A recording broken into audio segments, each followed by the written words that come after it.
I was thinking of writing an email right after that, but there's no one. Happened.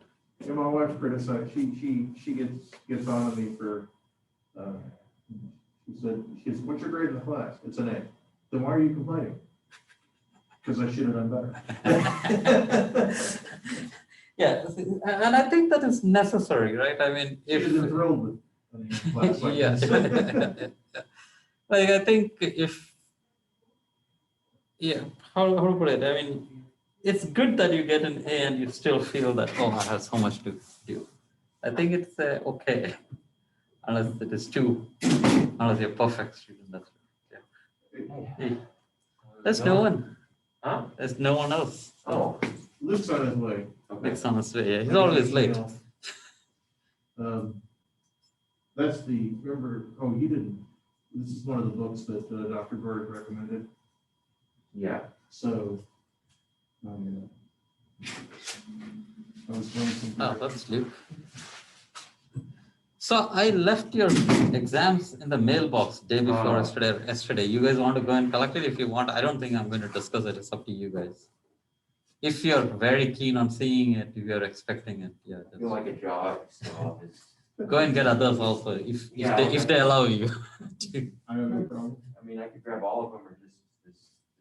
I think only I don't know. That's up to you and others. Don't ask me. Yeah. Okay. If you feel comfortable, you can use the mailbox. I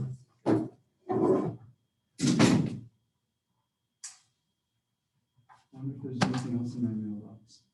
I guess you would know. No, I don't make me look into your mailbox. I used to check at the beginning of last semester because I've never. But then nothing shows up, right? Yeah. So. Yeah, I also, for some reason, I think forgot that is where you drop it. Earlier, I used to drop it, and then now I thought that, there are 4 people coming in, I should start. It just reduces your file size, right? You get, you're done with the table. It cleans up the table. Mm-hmm. Yeah, I used to check my mailbox frequently, but it got to the point. I got excited because a couple weeks ago I got I had an envelope, but at first I thought it was the evaluations we were supposed to give out to our students. But it wasn't. It was something from the Paul Simon Institute of Institute. Yeah, but just Paul asking Simon. for donations. Asking for donations. What happened? Yeah, because I've never really had I've never had a department mailbox. So it's kind of exciting. Yeah, that's correct. Yeah. Moses is actually leaving me out for you. That'd be awesome. We should get post-it notes and just.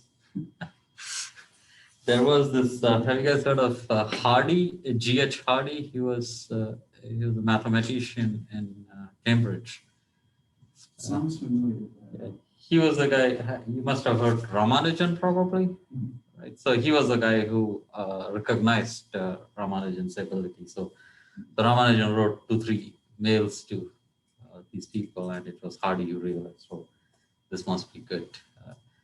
Even to dream these things must be good. That was his true statement, that they didn't understand these results, but he said, someone if he can dream these or create these things, that itself must be good enough. But then the point is regarding the mails is that there was Hardy, and he had a friend called Littlewood. That was his other guy. Both were great mathematicians.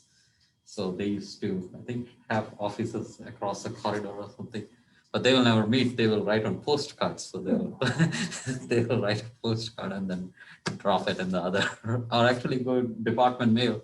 It will reach the other person, then he will write another one and come back. So that's how they corresponded.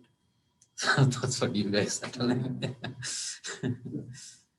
This, when you started talking about well-known mathematicians, it triggered a series of connections in my head.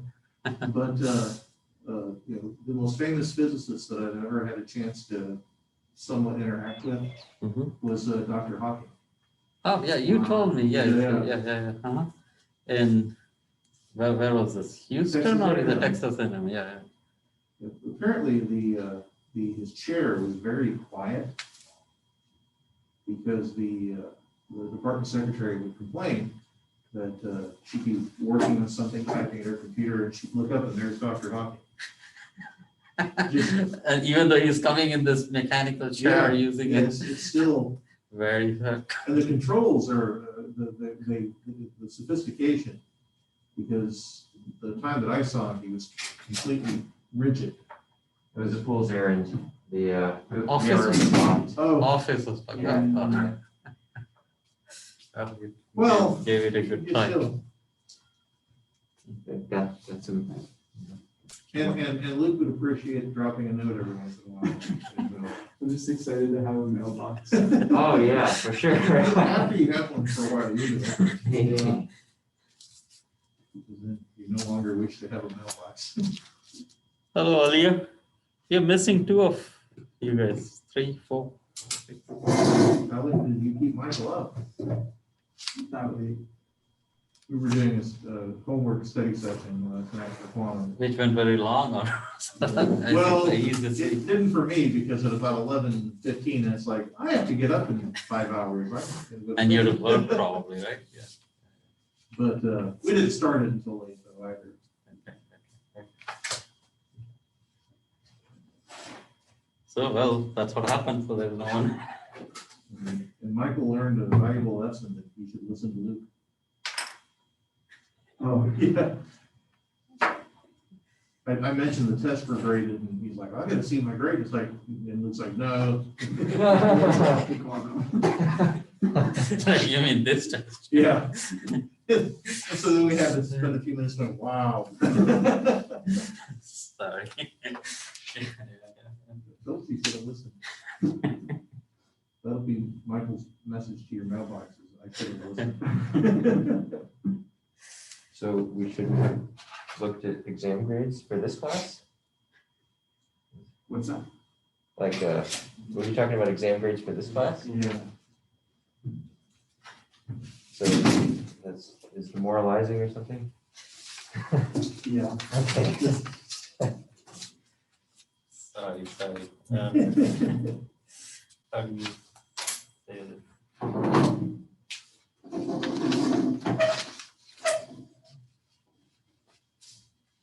Yeah, about the exams, I think you're still missing 1%. Yeah. I realize it was disappointing to you guys, but I think that's what I was telling Rob before. I think the questions look straightforward, but probably they were not, right? 2 magnets, magnetic field. I would think that everyone should know. I mean, come on, we draw magnet. But if you've never done it, it could be hard. So, yeah, I mean, I didn't intentionally expect that the grades would be so low, but you guys once told me that I should be hard. I was not too hard, I would say, but still I was not too lenient either. It could have been more lenient. So I would say don't make up your mind about your abilities just because of the test. So tests have various standards. So that's the way I would put it. Second and third problem, I think, again, Rob pointed out qualifier, like they could be kind of qualifier kind of problems. That's expected of you guys to have learned here and there. But first and fourth problem, I think was out of the blue, out of the box, I think, and don't make opinion on that. Like anything, once you do it, second time you do it, it's much more easier. Once someone has assessed you, these are the tricks, and significantly easier. So that's my 2 cents, if you want to make. So don't make up your mind on that. Okay, but anyway, so here are the grades distribution. Oh, I should say, I think the first problem, no one got it right except Moses, so that was really good. And the second one, I think few of you guys got it right. So, not second one, I mean last one, the word line apart. So those are the 2 challenging ones, I think.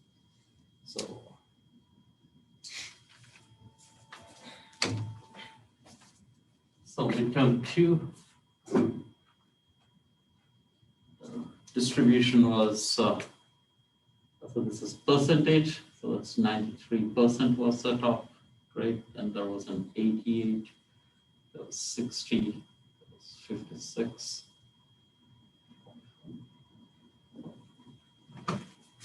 And then when it comes to total, so that is 96, 95, 90, 79, 78, 69, and then remember there is this parameter y. Interestingly, that has never happened. But all of you guys have full score on the quiz. I did drop a couple of them, so I think 2 lowest quizzes that dropped. So all of you guys, so that itself is nice. All of you are participating, so that's good thing to have. But then I gave back how much? 25% of whatever points you have lost out of this, and that makes this 97, 96, 93, 85, 84, 77. So this is the that's a distribution. Any questions there or any comments? Anything I should do different? You want to say something, Moses? Yeah. So, yeah. So look, I haven't posted the homework yet, but there are 4 weeks. If I may, Thursday will be the last class, right? Last week of classes, that will be a Thursday. So we will. So today is a Thursday, so we get 4 weeks of submission. That's what is remaining as of now. So 4 weeks of classes, pretty much. There's sufficient things to do, so I will try to be a little. And no, you guys allow me to go a little longer. So hopefully we should be able to manage with whatever usually I cover. So as of now, I do have one thing that's final exam is on. Like this, they don't allow announce in the first week. They announce it in the 5th week of classes. It is on May 6th. It's on a Thursday, so it will be the 5th Thursday from today, and it's 10:15 to 12:15 p.m. Let me not say what kind of exam it will be. In the sense, is it going to be take home or what is it? Something like this. Probably take home. It's the end of the semester. That's what I typically do. But let's keep it tentative as of now. Unless Moses comes and says that no, he has to. Must be in person. That's why you convinced me to that. Look the last one slide. Look at that one. What did you say? I said, we let the last one slide, but Okay, so one more thing before we leave relativity we already finished relativity, at least whatever I wanted to cover. But we were doing electromagnetism, remember? So it is good to see the electromagnetic Maxwell equation in that language. Like basically what we have done in relativity, just to give you a 2-line summary there, is that everything remains the same, velocity is the same, acceleration is the same, it's second derivative with respect to time. But with each of this, we found another quantity that associates with it, like space and time are one and the same, but they're components of something called a 4-vector, 4-position. Similarly, for velocity has a 4th quantity associated with it. For force has, and especially when it comes to energy and momentum, they are one and the same. There is a for momentum, one of the components is energy. And we did change the definition of momentum and energy with a factor of gamma. So that's sort of the summary. Here we already have a lot of quantities in Maxwell's equation. There is electric field, magnetic field, there is current density, there is charge density. And if you include vector potential and scalar potential, there are about 6 quantities that Maxwell's equation works with. And we want to place them all together. And that's what we want to do today. So we can say, yeah, so let's say electromagnetism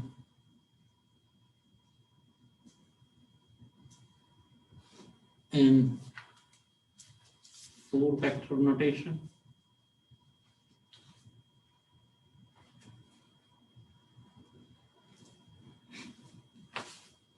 But let's begin by writing Maxwell's equations. We have del dotted with epsilon naught E is equal to charge density, right? That's our first Maxwell's equation. But we want to write, remember that epsilon naught mu naught is equal to 1 over c squared. That's our relation. So epsilon naught is 1 over c squared times 1 over mu naught. So let me write that here. So this is, I want to distribute that properly. Equal to rho. And this I will write it as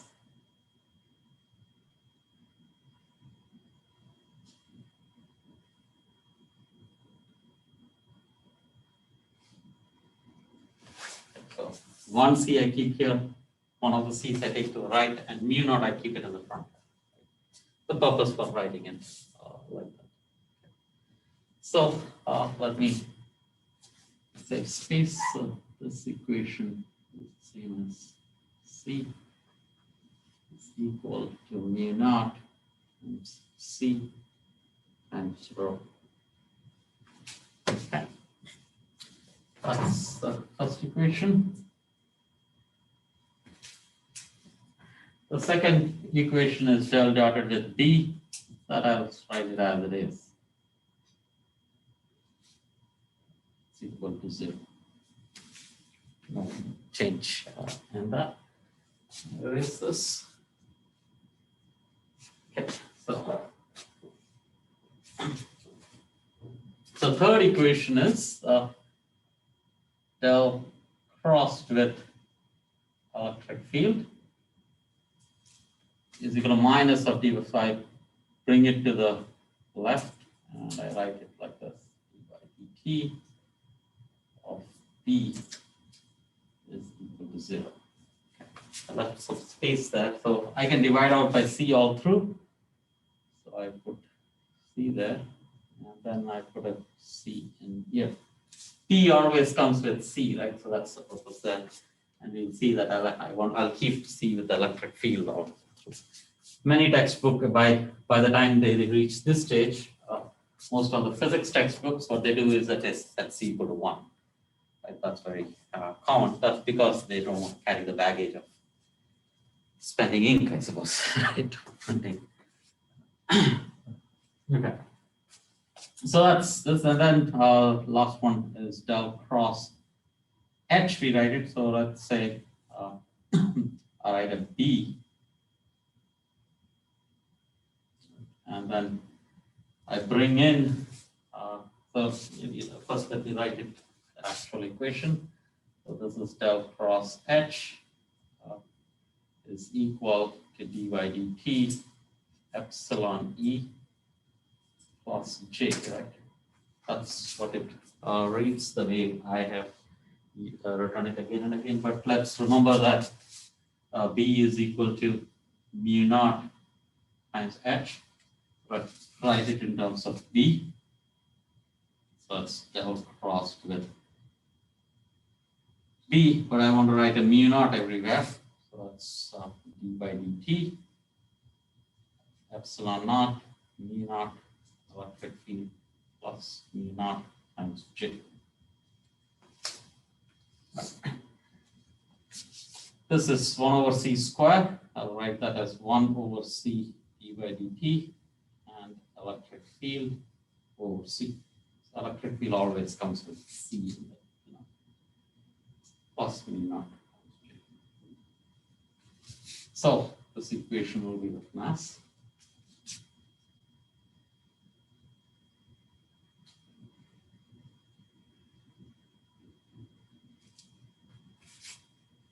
Let me write this to the left, minus 1 over c d by dt.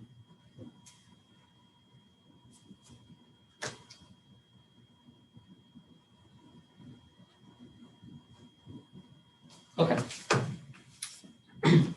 Notice that the way when you write it like this, there are two Maxwell's equations which are equal to 0, and other two have a source associated with the charge and current density. These two do not have the sources in it. In that sense, these are constraints, right? In the sense that even if, whether irrespective of what your charge is, the curl of the electric field has always got to be equal to the time derivative of magnetic. It tells something about the electric, and they have to be of that form. Right? So it's a constraint equation. Irrespective of that, these two are called homogeneous differential Maxwell's equations. Homogeneous means that's equal to 0, and these are inhomogeneous Maxwell's equations. So there are two pieces to that. So that's just right. Oh, am I in the? Oh, Alia, could you? Yeah, I'm fine. Yeah, I think I wrote something at the bottom. Okay. Yes. And then I erased it also very Yeah, smartly. Okay. Yeah, hopefully you can go over it again. Yeah, okay. Recording has some benefits. Yeah. Okay. Okay, so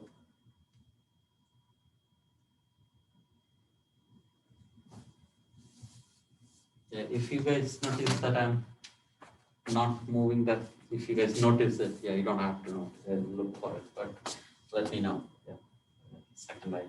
Okay, so that's here Maxwell's equation. So here is how we. Let me quickly, yeah, what we have done in the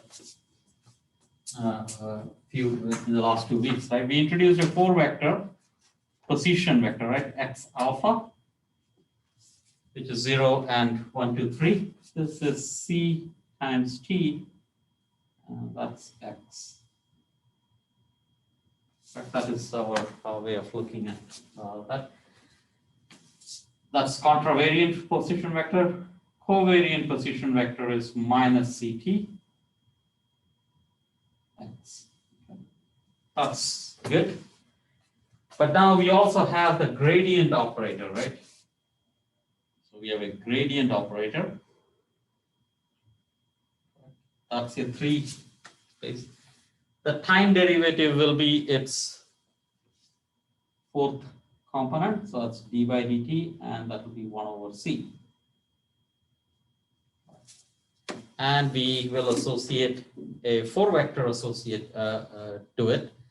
But that's not going to be contravariant, it will be covariant. Okay, so this will be denoted by covariant of 4. Okay. That has this advantage that if I were to do the alpha x beta, remember that we have this unit dyadic, right? When we are working in 3 dimensions, but now we are in 3 plus 1 dimension. This is the unit generalization of that unit dyadic, but this is delta alpha beta. Okay, Kronecker delta, right? This is 1 if it is if they are not the same indices, if it is 0 if 1 if they are the same indices, and 0 if they are different indices. Okay, and that's, we require that that should be the case, and that is the reason why you want it like that, because derivative of this with respect to that should be. So there are reasons for doing that, but for our, as a user, we just have to remember that if by any chance you start with a textbook where this is reversed, where the covariant is what is chosen as a position vector, then you have to switch this accordingly. But to my knowledge, almost all textbooks go with covariant as the standard. What they would change is that when they switch from here to here, almost half of the textbooks do not switch this, instead switch this. So we have been using the notation that time will be switched, change sign, but the position does not.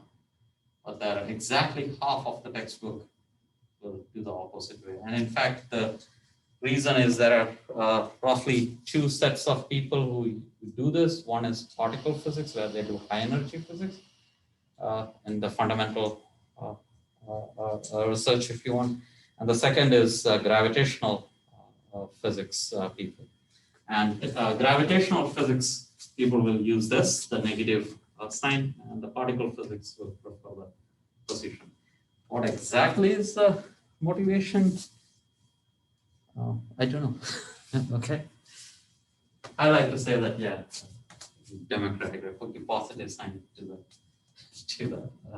there are more number of position vectors, components. Okay.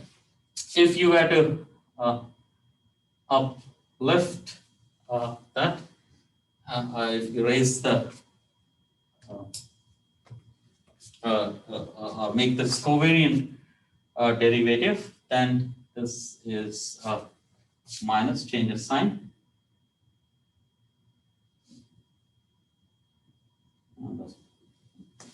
One can always ask, what will you get if you were to actually do the alpha x beta? This gives you the actual metric. But we will not use this. This is just for your information. What I will use is the first two. Like we need only this. So this is G alpha beta. And this is a matrix which is -1, 0, sorry. That's 1, 1, 1, and then 0. Is that clear what I wrote there? It is 0 other than the diagonal element is -1, 1, 1, 1. Here, if I were to switch x beta, this is the same as alpha beta. And if I were to do alpha x beta upstairs, this is G alpha beta, which is -1. Okay. So that's our, which is what we introduced already. Derivatives were not really used earlier, so we never had to write that.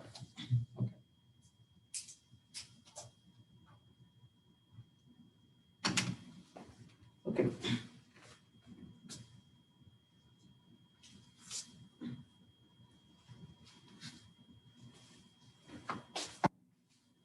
So we start with, there is a, on the right hand side, there is a current density and a charge density, right? So we define if, let me say, for current. For current will be defined as J alpha will be equal to C times the charge density, and this is just the vector current density.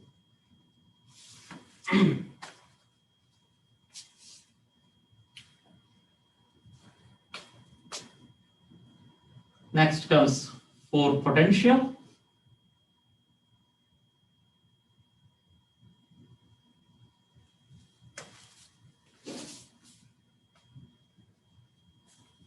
And that will be a alpha.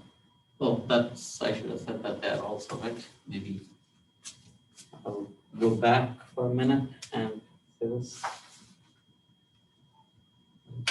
There's a few more things that comes in this, and one is that B is equal to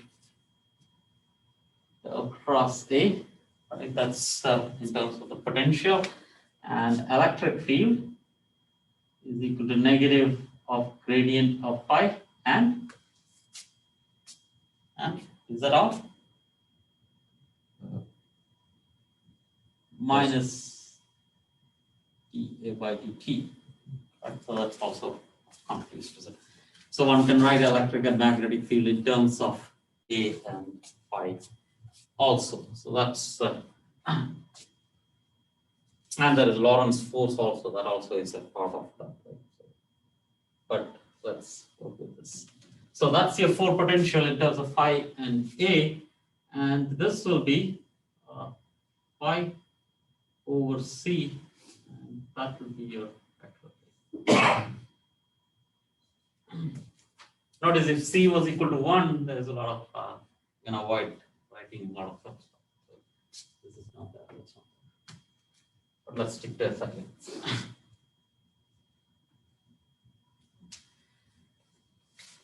Okay. So that's good, but we want to get our Maxwell's equation, right? Before we get there, let's see something. What if we do J alpha, A alpha? Just as a understanding of what this quantity is equal to. Remember, whenever I multiply two vectors, I take the contravariant of one and multiply it with the covariant of the one. When I take the covariant of this will change sign to negative. So this is negative. Phi over C cancels out, and that is rho times phi plus J dotted with A. What is that? A familiar quantity? Think of this as a charge. That's the current charge times velocity. No, but that's the energy. This is energy, charge times potential. Right? Think of point charge. So if it was a point charge, this will become minus Q times phi, and this will become Q times V dotted with A. This was the electrostatic energy. This is the magnetostatic energy. So that's your negative of the total energy. You want total potential energy if you really want to be specific, because there is a kinetic part of that which gets into the momentum. A contributes to the momentum also. Okay, that's something. Let's now define a tensor. Right, so this is called the field tensor.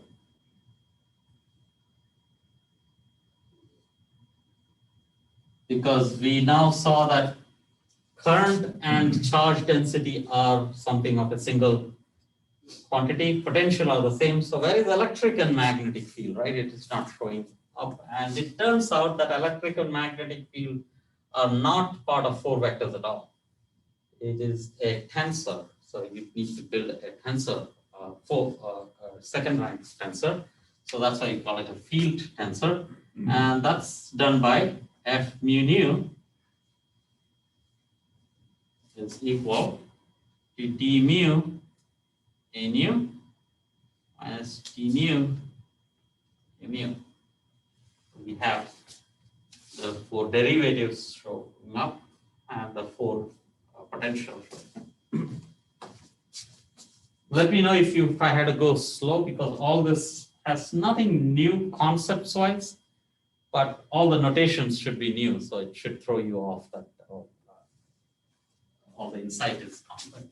But physics remains the same. It's like whatever we did sometime. Why are we using contravariant derivatives? Oh, because I wanted to build this, that's all. Why? I can do the other one also. You have to start from somewhere, that's all. Okay, but then that would use covariant vectors. So in this tensor right now, they both indices have to be upstairs or downstairs. Yes, both has to be upstairs. So if I had to identify with the time derivative, I have to bring it down. Okay. If that's what your point is, yes. And so there is a negative sign inbuilt in there in some of the components. Yeah. But once I have this, I can always go down also. So sometimes you will go do it down. So it's natural usually to start with the bottom and then lift it up. But I was thinking like I was half an hour before I was coming here and I have a fixed amount of time. That involves double the time, but then I have to lift it up. I have to teach you how to lift it. It's the same rules, but I thought I'd save some time if I directly do that. So probably it is more natural if you do it, but should not matter. Okay. Okay. Okay. So if that is the case, one thing is very clear that since they are built out of the structure of there's a negative sign and two things, if I were to do F nu mu, that means to say I swap the two index, that will be d nu a mu minus d mu,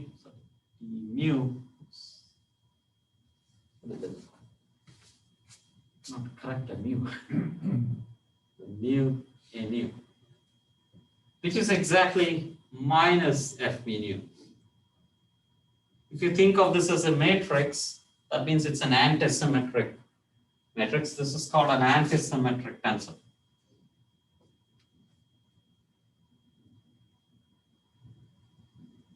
So the field tensor we are trying to build here is antisymmetric by construction, just by definition. This is the definition of the field tensor. By definition, it's antisymmetric. That means to say that its diagonal elements will be 0. If you have an antisymmetric matrix, it has to be 0 on its diagonal. You cannot have antisymmetry satisfied otherwise. So it's going to have 0 in its diagonal elements, and there will be non-diagonal elements. So there are how many elements in a 4 by 4 matrix? So if I were to write them down, F mu nu is equal to, there will be F0, 0 is there, so that would be 0, right? Then there is F0, 1, that is F0, 2, F0, 3. Next one is 0. Then there is F1, 2, F1, 3. Sorry. There's 0, and there is F2, 3, and that's 0. And the other side, you don't have to do anything. It's just a negative of that because it's antisymmetric. Right? So by construction, this is, I won't even write it.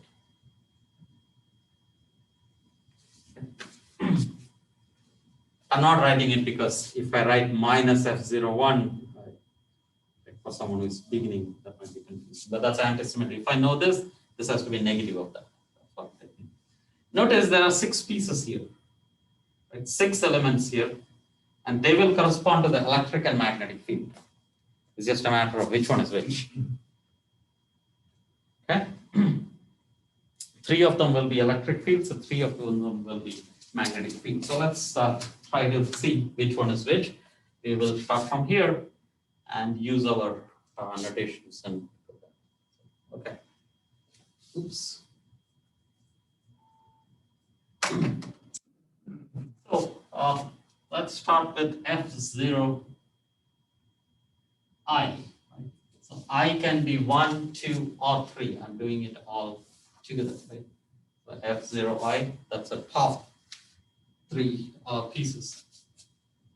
That's equal to D0 AI minus DI A0. Is that clear? Any questions there? Right. I can take 1, 2, 3, so this has become a spatial index then. Right. So this will be a 1, 2, 3. Okay. But D0 is the contravariant part of your derivative, and that's what Luke was earlier not satisfied with doing that. He wanted it this way. But that's the price you pay, that this is coming with a negative sign by. Since it is upstairs, it has a negative sign in the definition. One would say, why do that? Give that more preference and start with the, and that's how, if you were writing a textbook, probably they would take it that way. but it should not matter either. Okay, so that's minus. So this is minus 1 over c d by dt. What is the three spatial index components of A? That's your vector A in the definition that we wrote. So that's your A. That's your vector now, but to emphasize that there is an I there, so I say that's an I. Right? So this is now becoming a vector now. Whatever this is going to become a vector with ith component there. So minus I is just a gradient with the I, and A0 was phi over C. Right? That's how we got. That's nothing but 1 over C times dA by dt minus dA by dt, gradient of phi with the I component. And it should be clear what that is. That's the electric field, right? But with a C. So that's electric field, the ith component of the electric field, if you want, over C. So we know what's the top three quantities in the field tensor, if you want. Let's also do F12.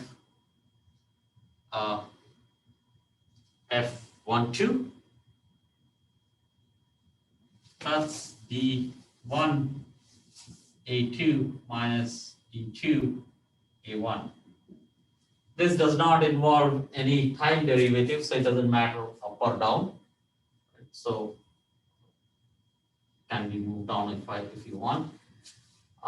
Let's remember that B is equal to del cross A, right? So if you were to recollect that, what will be B1 then? So let's say what is B1? The cross product, you have to circle it, right? So the first component gets contributions from 2 and 3. So this will be D2 A3 minus D3 A2. They run in cyclic notation. First component will be 2, 3, D2.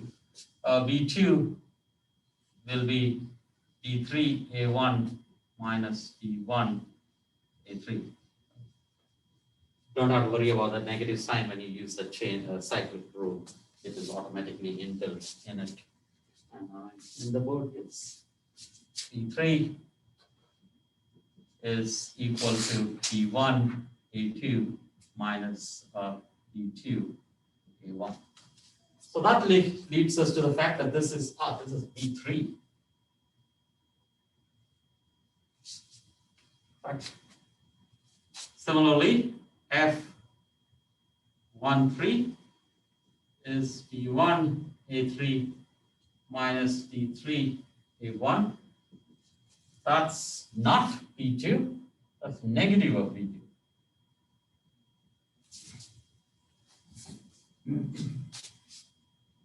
And F23 is D2 A3 minus D3 A2, that's equal to D1. In fact, in general,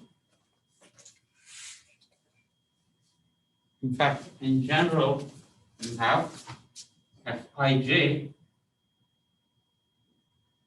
If you want the third component, you say, remember your Lewis-Civita symbol, Ijk, Ek. So if you're doing 1, 2, then it is 1, 2, and what can survive? The only one that can survive is 3. So that gives you 3. Remember, if you occupy 2 of them, the third one cannot be 1 or 2. It has to be the third component. So remember your Lewis-Civita rules, right? So that gives you a way to get that. So with all this, we have a field tensor in our hand, and that's equal to, I'll rewrite my field tensor, F mu nu is equal to 0, and the top pieces are electric field 1 over C D2 over C, 3 over C, that's a 0. And this one is no C's, this is B3. See where the C's come up. So this is the reason why they set C equal to 1. I know all this business of C where it sits, we can avoid setting C equal to 1. This is B2, that's 0. That's P1, that's it. And it's an antisymmetric matrix.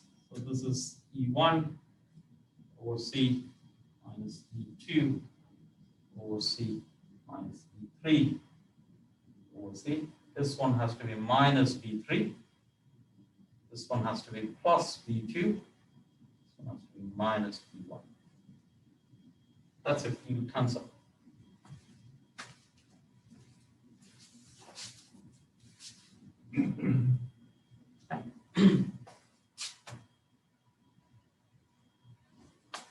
Okay, so that's good. So the claim is that using this, we can write all the Maxwell's equation in one simple T-shirt equation, right, which can go on a stamp basically. So your max. So I claim let me write down the equations of that.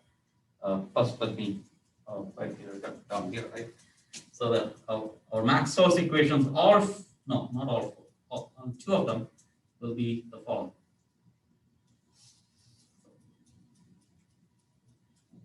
Mu naught times J mu.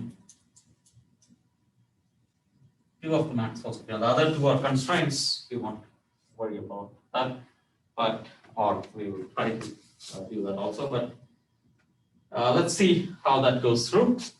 So just putting things together, right? That is all that is happening.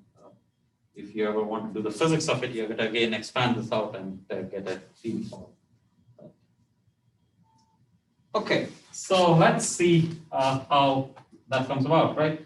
So we said, so we have d mu f mu nu is equal to mu naught times j mu, right? Let me set mu is equal to 0. Is that visible?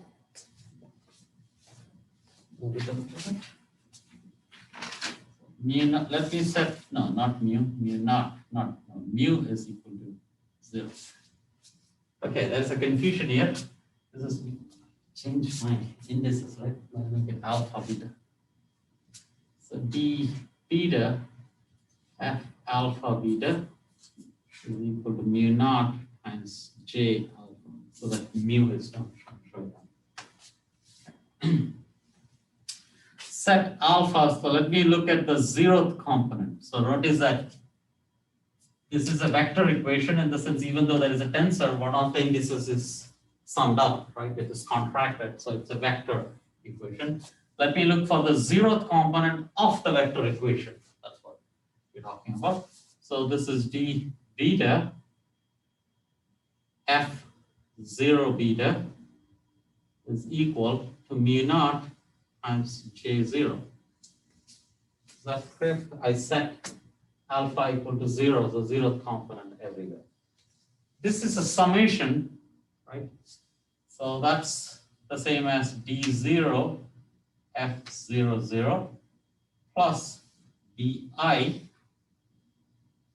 F0I is equal to mu naught. Is that clear what I did here? Since it is a summation, it should run from 0, 1, 2, 3, 4. Right? That's the 0, 0. And 1, 2, 3, I put them as, since I claim that we are familiar with 3 dimensions, I write that as our usual index Latin variables as indices. What is F00? 0? What is F00? 0. 0, correct? That's the first element of F0. That's gone. What is F0I? So 0 and I like it all. That's an electric field, right? That's derivative the covariant version of the derivative, but it doesn't matter as far as when it is the space index. That's del I, right? This is electric field EI over C, and that's equal to mu naught times J0. The zeroth component of J is C times rho. And you see that equation is exactly your first Maxwell's equation if I write the vector quantity. Is that clear? Hope I went about that. Now, if you were to change this, you can write that in terms of epsilon, but we'll stick to this mu naught. From this point on, we will always try to write everything in terms of mu naught and C. Right? This is the transition that happens. Or if you go by standard textbooks, this is where they will switch from SI units to natural units where C is set to 1 everywhere. So, but I'll not do that, but I'll start writing everything in terms of mu naught and C. That's what I will. So that mu will show up everywhere. Okay, that's this. Now let's set alpha equal to I. I should set alpha equal to 1, 2, 3. There are 3 pieces there, but I'll do that all together.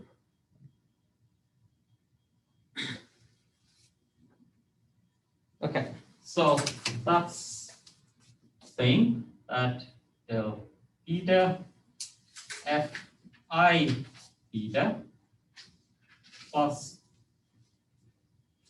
del no, that's all right. Sorry. That's equal to mu naught times J I. I component of J.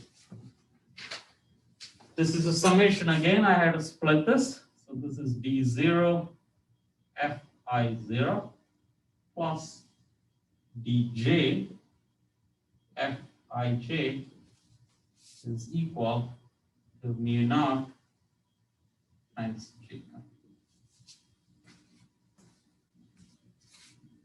Okay. D0, again, this is covariant component. That means it's the downstairs component.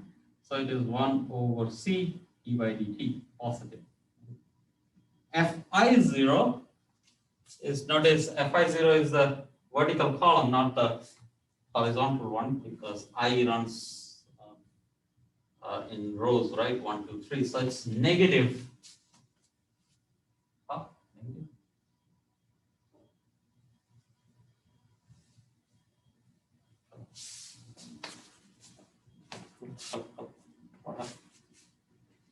Really? It's negative?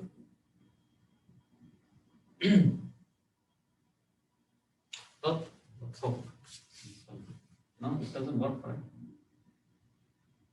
What happened?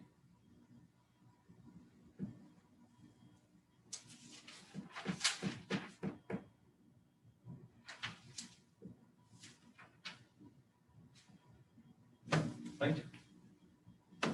Well, because it's supposed to be positive, right? Oh, no, it is negative. Sorry. Yeah, it is negative. That's okay. Yeah, it is negative. I don't know what I was thinking. Oh, yeah, okay. Sorry. Yeah, okay. So okay, good. Okay, scanning. Okay, plus J is gradient J. Right? Fij was epsilon ijk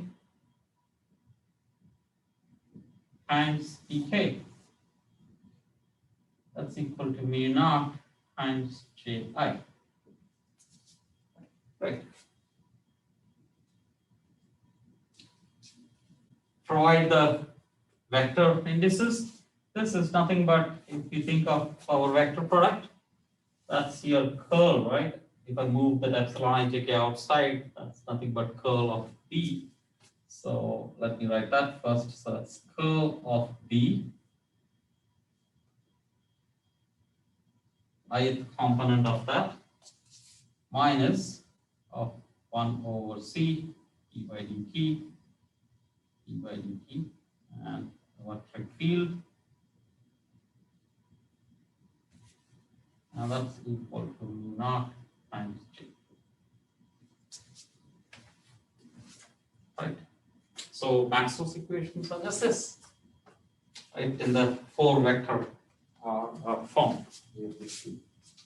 But what about the other rest of the 2 Maxwell's equation, right? We have to see that also, and for that, the homogeneous Maxwell's equation that tells you that that's a constraint, right? And the constraint shows up much more clearly when we see that in this notation. So let's see how where are the other 2 Maxwell's equations, right? So let me keep this.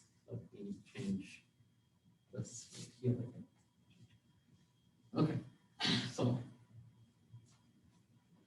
we have to do a little more build up.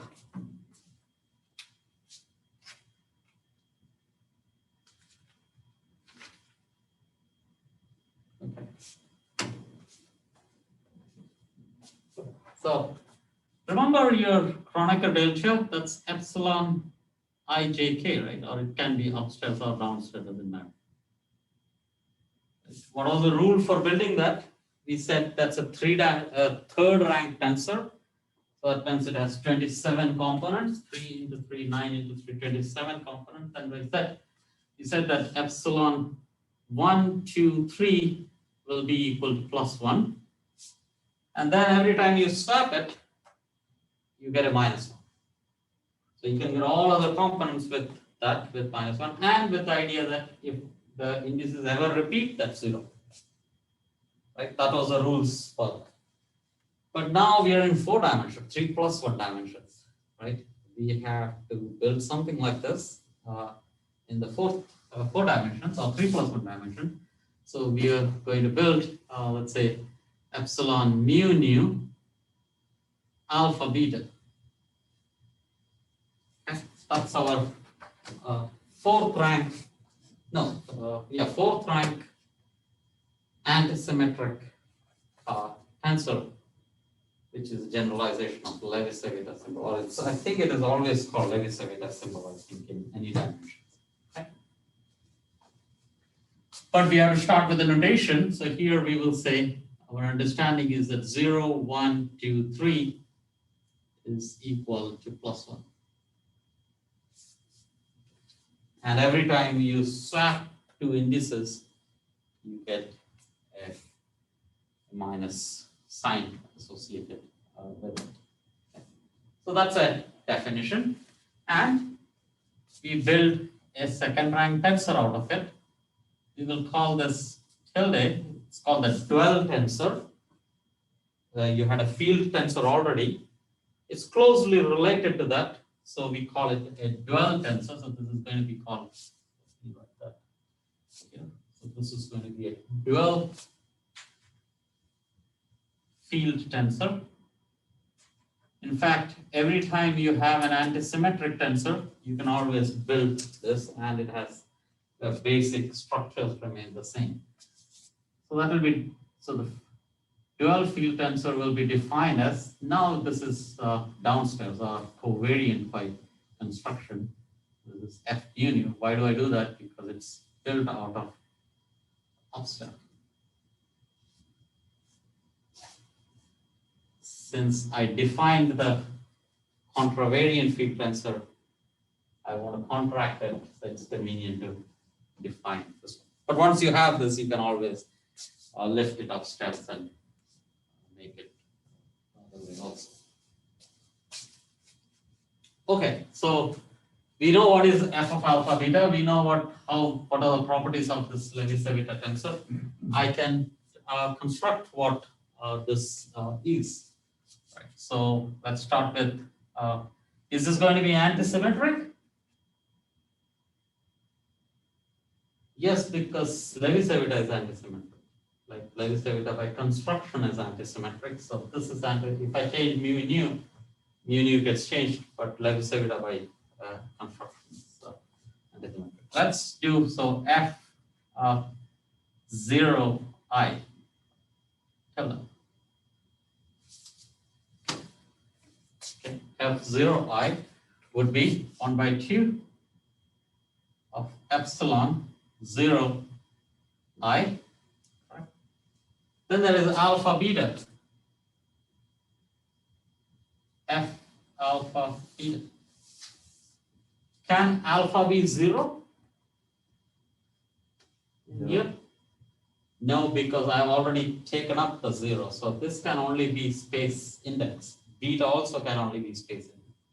So that confines it to 0I jk f j k. Once I occupy the 0 index, this behaves for all purposes exactly like a three-dimensional Zeta symbol. All the properties are the same. So I can stop writing the 0.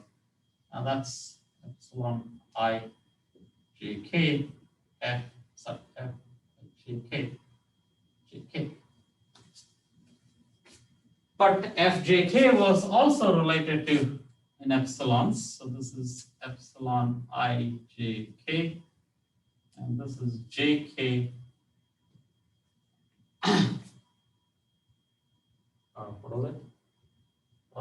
Fjk epsilon jkm bm.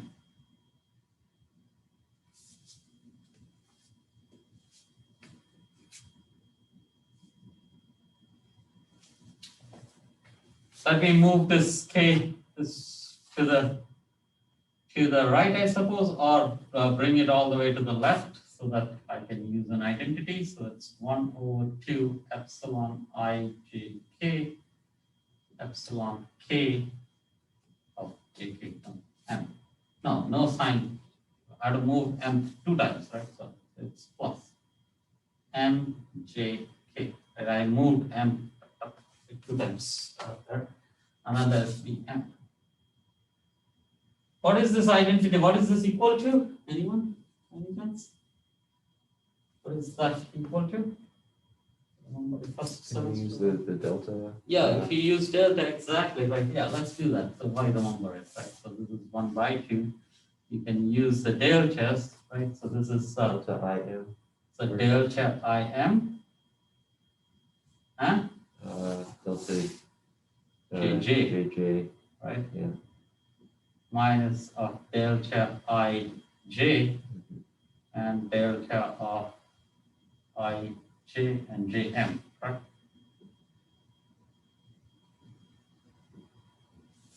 Delta JJ is 3. 0. 3. Oh, 3, right? okay. 3, right? 1, 1, 2, 2, 3, 3. Yeah. Right, yeah. I think you're trying to remember because usually you get it in, these two are not the same. So here J is the same. So this is double contraction. That's why I was asking if you guys remember this at all. If you come across this before, you will directly remember it. But you'll see now.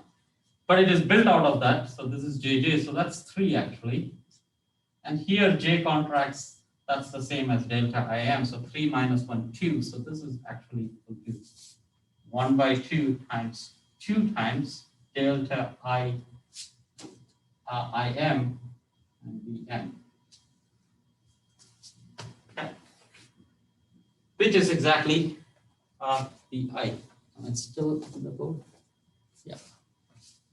It's exactly, I can squeeze. The I. Yeah. So this is kind of, so what has happened notice, F0, F mu nu, if I have to write the dual of it, electric field gets swapped with the magnetic field, right? Any questions?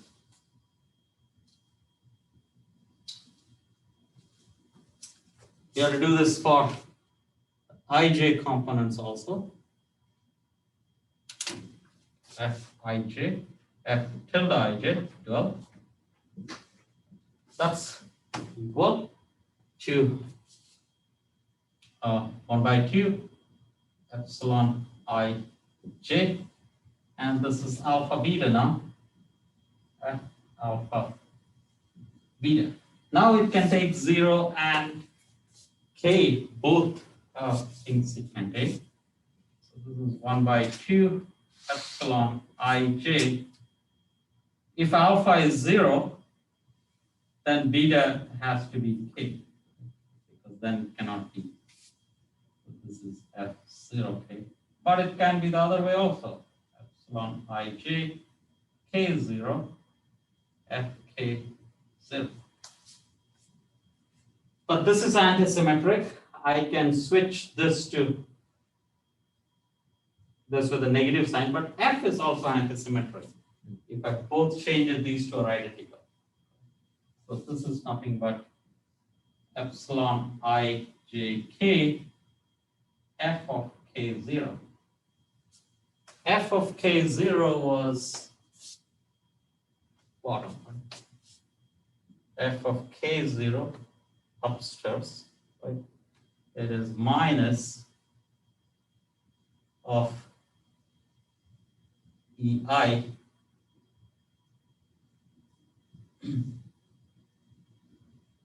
what I was saying, epsilon ijk minus of epsilon ijk of ek over 0 sub c. So together, what we have got is f tilde.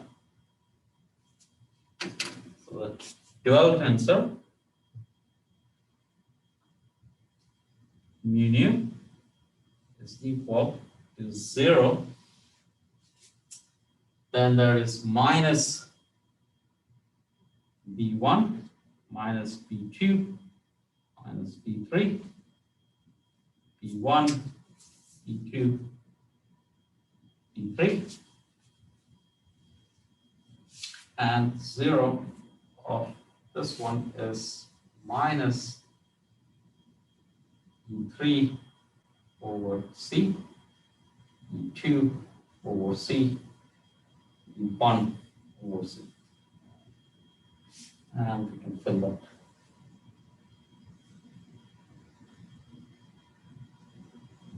I hope I got all that right. Almost there. Let's see f tilde mu nu. Let's calculate. That is my, I need some space. We can go here.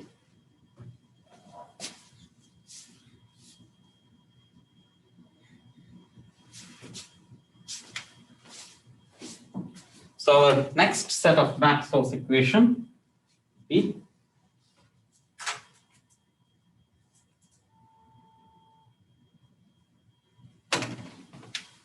since it is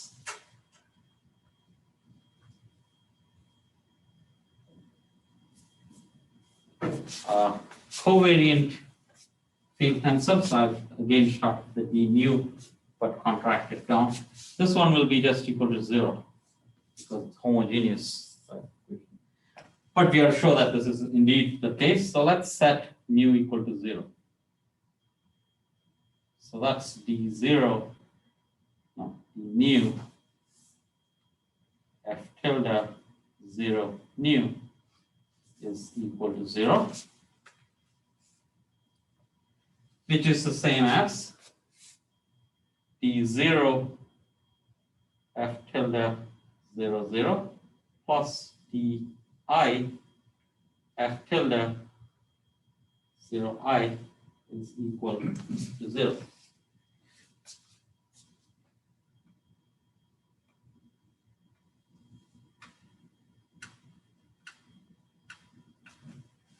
F00 is 0. Del I is gradient. F tilde 0 I was B, right? That's BI. That's equal to 0. That's del dotted with B is equal to 0.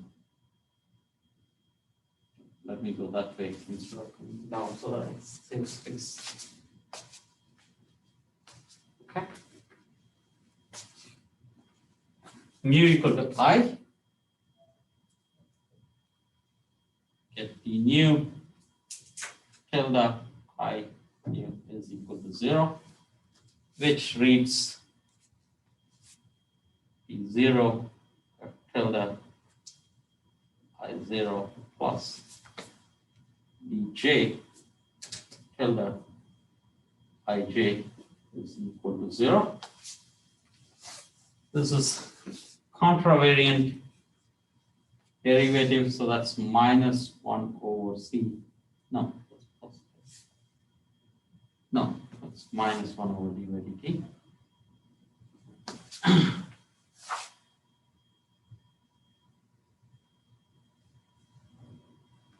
And f tilde I0 is minus of d I, because I have to switch that, and then plus gradient of j, and f tilde of ij we said is minus epsilon ijk and ek over c.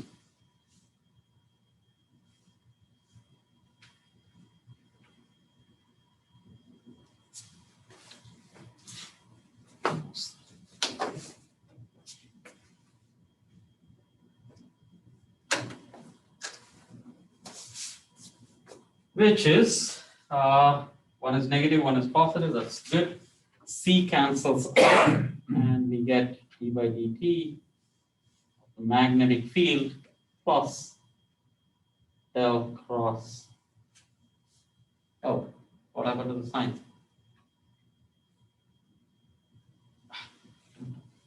Plus, minus. Messed up. Okay, I need to fix this.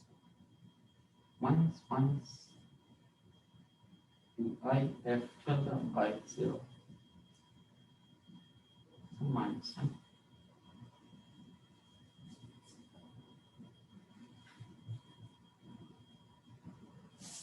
Oh.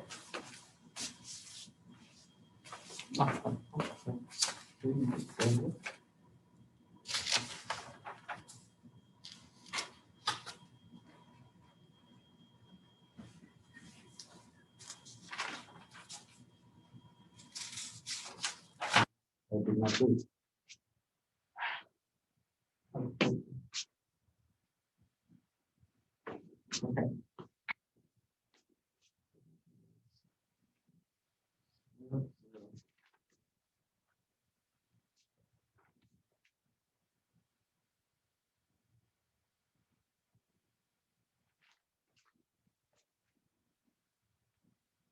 Zero. Yes.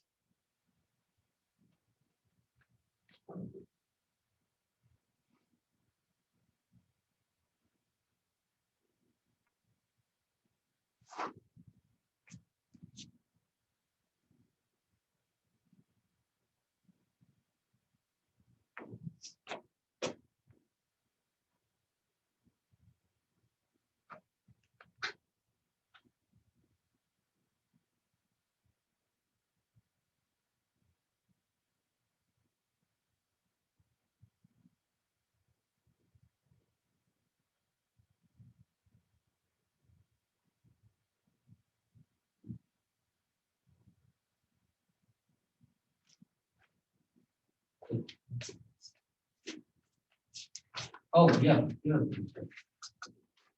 One, two, three. Yeah. Oh, go back. Oh, yeah. Okay. Okay.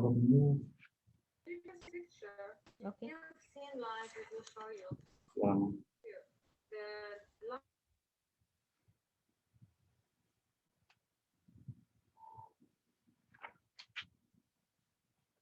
Yeah, it's a subtle mistake.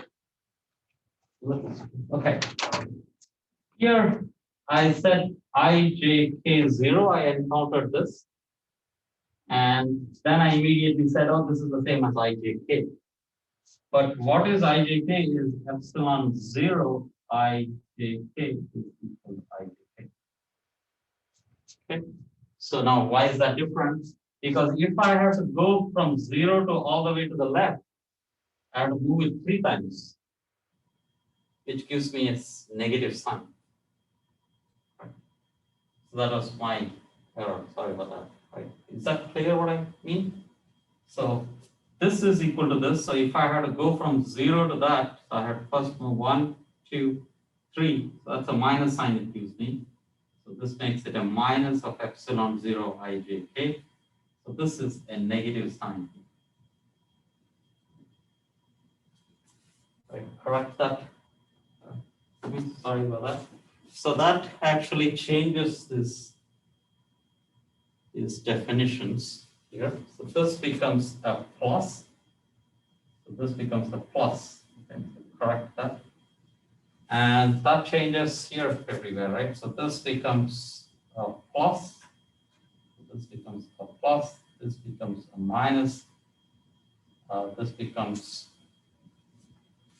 minus becomes a plus. This becomes, what did I do? I think I wrote it wrong anyway.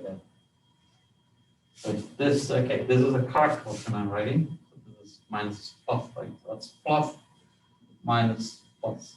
So that's minus, plus, minus. Okay, sorry.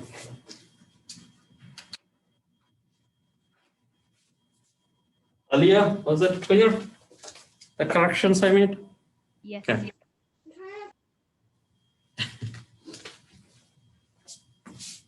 Is that clear? Any confusions there? Okay, if we stick to that, then that takes care of this because now this is plus, right? So this becomes a plus. And that's good because then that's del cross E is equal to 0, and that's it. So our Maxwell's equations can be written in 2 sets of 4 vector equation in terms of field tensors. So if we have to find the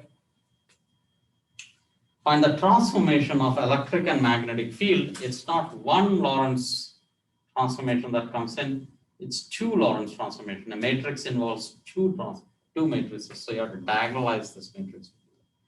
So we'll see that in the next weeks, how electric and magnetic field transform when you're moving between 2 moving frames.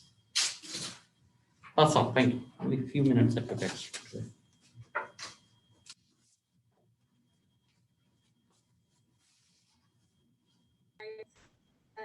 I don't expect to ask this in the exam or anything, so this is just, I mean, you should know this in the sense that this can be written. It's more of bookkeeping things, but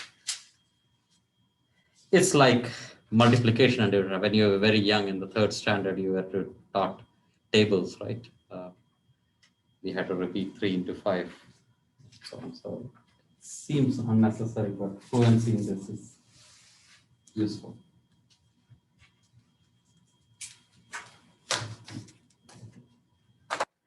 Oh, thank you. Okay, thank you. Thank you, Elia.